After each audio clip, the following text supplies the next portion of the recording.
Hello guys, Radhe Radhe. आज आप लोगों से ना हम एक चीज़ अपने मन का बात शेयर किया चाहते हैं कि जैसे सब आज के डेट में भी बिटिया बेटवा बड़े परेशान रहा था कि मतलब हमरे बेटवा हो जाए। लेकिन हम वो चीज़ सोची था ना कि मतलब बेटवा बदे इंसान भले परेशान होता, लेकिन बेटवा से ज़्यादा सुख ना बिटिया देखी।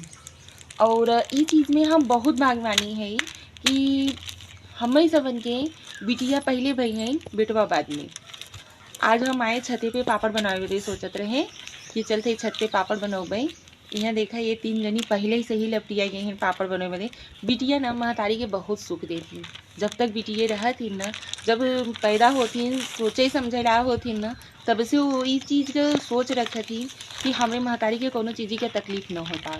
लेकिन ये सोच बेटवा का तो अक्सर ना है रहते।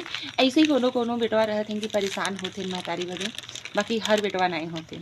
हम दिखावा चाहती अपनी बिटियन का, इसके देखो अच्छा।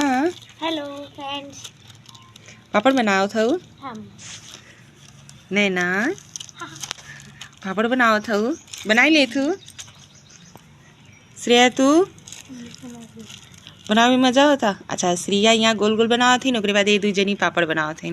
हाय बोल नैना। हाय हाय हाय फ्रेंड्स।